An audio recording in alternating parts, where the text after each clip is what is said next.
क्या सीखेंगे ये? या फिर जब ये बड़ी कक्षाओं में जाते हैं तो वहां पर क्या पढ़ाया जा रहा है? अकबर महान था, अकबर महान था तो महाराणा प्रताप को मिर्गी के दौरे पड़ते थे क्या? और कोई कहे जी महाराणा प्रताप भी महान थे, तो जब ये भी महान था और ये भी महान था तो ये दो महान सत्ताएं आपस में बोलो लड़ क्यों रही थी? क्यों पढ़ाया जा रहा है जबरदस्ती हमें? जानते हो क्यों? क्योंकि कमजोरियां तुम्हारी हैं, तुम्हारे कानों पर जू तक नहीं रेंगती जब कोई किताबों से ये चीजें हटा देता है।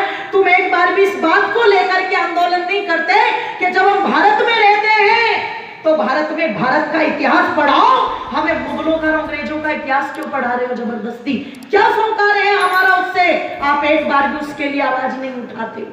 अगर अमेरिका अपनी भाषा में अपने सब काम कर रहा है, चीन चाइनीज भाषा में अपने सब काम कर रहा है, जापानी अपनी भाषा में सब अपने काम कर रहे हैं, तो भारत के अंदर जबरदस्ती अंग्रेजी क्यों थोपी जा रही है? आज का बच्चा अगर कोई फर्राटेदार इंग्लिश बोले तो उसको देख करके लोग सोचते हैं बड़ा अक्लमंद, बड़ा समझदार, बड़ा टैलेंटेड है, और अगर कोई हिंदी में बात करे इसे नहीं आता जाता कुछ भी। जब हम अपनी भाषा का सम्मान खुद नहीं कर रहे हैं तो दूसरा क्या खाक करेगा? आप सोच के देखो ये सारी चीजें क्यों लादी जा रही है हम पर। और जब कोई इस प्रकार की बात करता है ना तो लोग जानते हो क्या कहते हैं? अच्छा तुम तो विरोधी हो कांग्रेस के, तुम तो विरोधी हो उस पार्टी के। मैं किसी पार्टी से नहीं हूं, मैं धड़ल्ले से कह रही हूं इस बात को, मैं किसी पार्टी से नहीं हूं। मेरी पार्टी केवल और केवल एक ही है और वो है आर्य समाज और महर्षि दयानंद।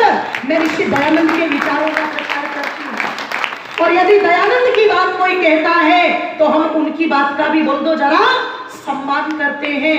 मैं निवेदन कर दूं, जिन भगत सिंह, राजगुरु, सुखदेव को आतंकवादी कहा गया, क्या बात है आज?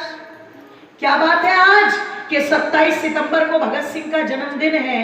ये बात आप भारत में तो छोड़ो, अमेरिका में थे भारत के प्रधानमंत्री और वहां भी 27 सितंबर को नारे लगवा दिए थे कि नहीं लगवा दिए थे? बोलो, नारे लगवा दिए थे। क्या बात है आज कि रूस यूक्रेन का युद्ध चल रहा है और सारे देशों से एक ही आवाज आ रही थी। अगर बीच में भारत के प्रधानमंत्री थोड़ा सा हस्तक्षेप करके बात कर ले तो ये लड़ाई किसी हद तक, जोर से बोलो, रुक सकती है। आप सोचो कुछ तो चीज रही होगी, अरे कुछ तो बात रही होगी कि जब हेमराज इस देश का सैनिक गया बॉर्डर पर और गलती से बॉर्डर को क्रॉस कर गया तो गर्दन काट करके हाथ में दे दी, ले जाओ इसको, और कुछ नहीं मिलेगा। तब भी तो थी जेनेवा संधि, सरकार तब भी तो थी, पर कुछ नहीं हुआ। लेकिन एक अभिनंदन उतरा पाकिस्तान की धरती पर, क्यों जी? कुछ चाटे लग गए और जैसे ही वीडियो वायरल हुआ तो तुरंत भारत से फोन पहुंच गया कि जितने चाटे लग गए 100 लग गए। अगर इसके बाद एक खरोंच भी चेहरे पर बड़ी हुई नजर आई तो पूरा का पूरा पाकिस्तान अंजाम भुगतने के लिए तैयार रहे। लोगों, 2 ही दिन में बागा बॉर्डर पर पाकिस्तान वाले अभिनंदन को ऐसे छोड़ने आए जैसे अपने दामाद को विदाई देने के लिए आ रहे हो। बोले आए कि ऐसे आए। और जिस दिन अभिनंदन आया था ना, ऐसा लग रहा था जैसे भारत माता नाचती हुई आ रही है। और लिखा था मैंने, 2 पंक्तियां सुना दूं वाणी को विराम, कि भारत मां तेरी शान बढ़ा के,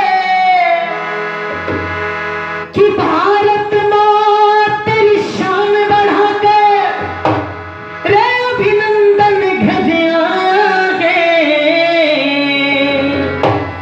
डंडे पर झंडा भारत का लह लहर लहराया है, डंडे पर झंडा भारत का लह लहर लहराया है।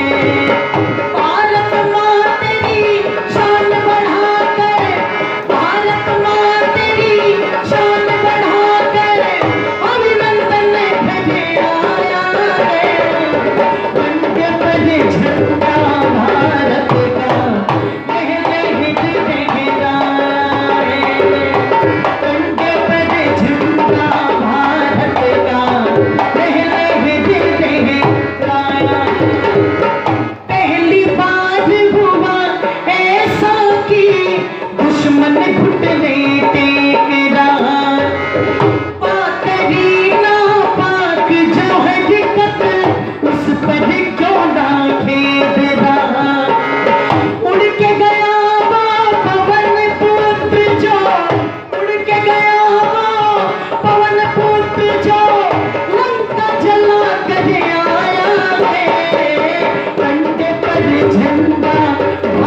आज रचा इतिहास जो तूने, गीत तेरे अब गाएंगे। अगली पीढ़ी के बच्चे अभिनंदन नाम धराएंगे। अंजलि ने लिख करके कविता, अंजलि ने लिख करके कविता, तुझो शीश झुकाया है। कंधे पर झंडा भारत का लहले लहराया है। कंधे पर झंडा भारत का लहले लहराया है। भारत माँ तेरी शान बढ़ा के, भारत माँ तेरी शान बढ़ा के, अभिनंदन भजिया गे। कंधे पर झंडा भारत का लहले लहराया है। अज लहर लहर लहराया, अज लहर लहर लहराया, अज लहर लहर लहराया, अज लहर लहर लहराया।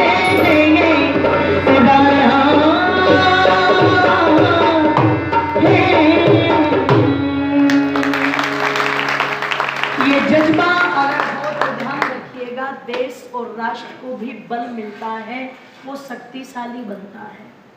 इसलिए समय समय पर वो कुर्बानियां, वो कष्ट सहने पड़े हैं, तब जाकर के ये देश, ये राष्ट्र यहाँ तक आया है, तब जाकर के ये हिंदुत्व बचा है, ये आर्यत्व बचा है।